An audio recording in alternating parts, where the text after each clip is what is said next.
if you know what I'm talking so about. those materials will have to be imported. Yeah, to be imported. The skid has to be imported, and it's a dollarized market. So we have no choice than to key in, and but at the same time, it pay off. It pay off, right? If you are trading your vehicle, right, with about 10,000 or 8,000 naira, right, compare with 30,000 or 35,000. I mean, you know the meaning. I mean, if I'm sure you must have experienced how much you have trading your vehicle. Of course. So, Of course. right. Anyway, now the other matter, sorry to No, is the matter of investors coming in.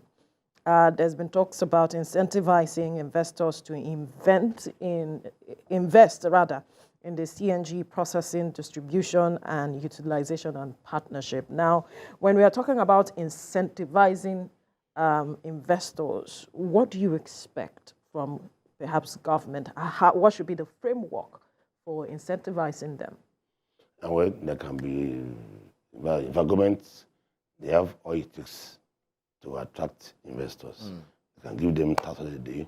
You can give them so many incentives to make it attractive, right? Like what? Like soft loan to the investors, so that this CNG can be everywhere throughout the country, and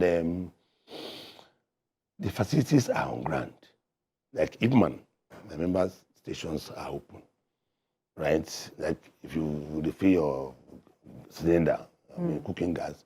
Our stations are open for government to key in, so that people can just drive in and fill up your vehicle. So we have infrastructures already on ground, stations, both IPMAN station, Moman station, and pocket of. It's just to install the.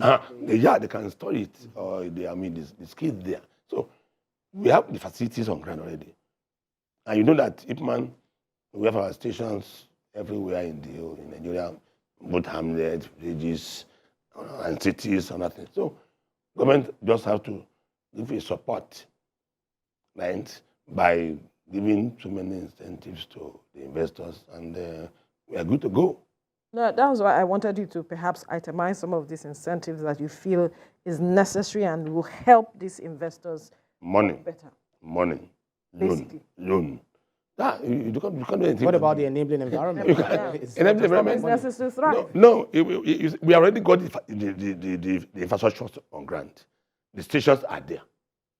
So we need now to deploy money, right, to people that want to invest. Soft loan, 9%, maybe, but you are aware. So, once you give them incentives of soft loan with a very long term of payment, maybe 4 or 5 years, then we are good to go. We're talking about money because we know that is as a result of lack of fund. That's the reason why this fuel subsidy is also removed. So are you saying that this money that would otherwise would have gone to fuel subsidy, fuel subsidy payment should now be used as a loan for these maybe private investors who will be coming into the country, because there's still money that the government needs to do a lot of things. Talk about the road infrastructure, et cetera, et cetera. You cannot eat your cake and have it. Absolutely. Right?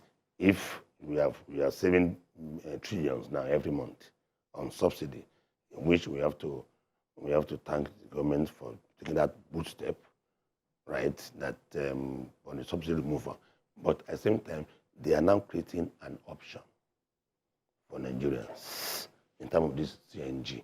And they still have to spend money. No, you can't do that without, you have to invest. CNG is a long time benefit, right? It's a benefit for Nigeria. So you have to invest. But the point is that the money we have been wasting for years on this subsidy is now coming now to the government to use for Nigerians in terms of infrastructure, as you have said, roads, medical, and what have you. So if government this is an area that has been abandoned for decades. This gas. In fact, we're not supposed to be talking about gas now. It's supposed to have been done over nothing. No. So, but if President Tinubu now, in his wisdom, now say, okay, let me save money here and invest here for benefit of Nigerians.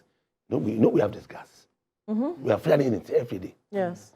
But now we want to use it now for Nigerians. So I think it's a good, it's a good initiative, and it's a long-term benefit for Nigeria. If you convert your vehicle now, you won't do it again tomorrow, right? And it's a revolving situation, right? In fact, there was a time about 2 years ago, the government, I think about 4 years ago, the government want to compel that any vehicle coming to Nigeria must have been converted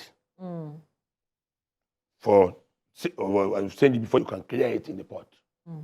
It's dual. You just put petrol and CNG. So if government can also be that one in place too, that any vehicle that is coming to Nigeria must be CNG compliance. You can't clear it. So it will now remove the cost of this conversion we are talking about. Yes, it's doable. Right. Why do we have to say any vehicle coming? Why don't we talk about our own production? Yeah, exactly. Why don't we talk about no, the one that is we produce? The one that is already here needs to be converted. But to remove all these conversion costs, any new vehicle coming. What he's saying is, why are we not looking at producing whatever it is needed to make this conversion easy, so that it's affordable for Nigerians producing it in Nigeria? Government can do it. Right. It's doable. Right? If government also want to invest on that, it's doable. Right? You can do it. So there's nothing wrong about that. That for us to be producing in Nigeria, it's a great job and make life easier. But at the same time, we have to do with what we have as of now. Right?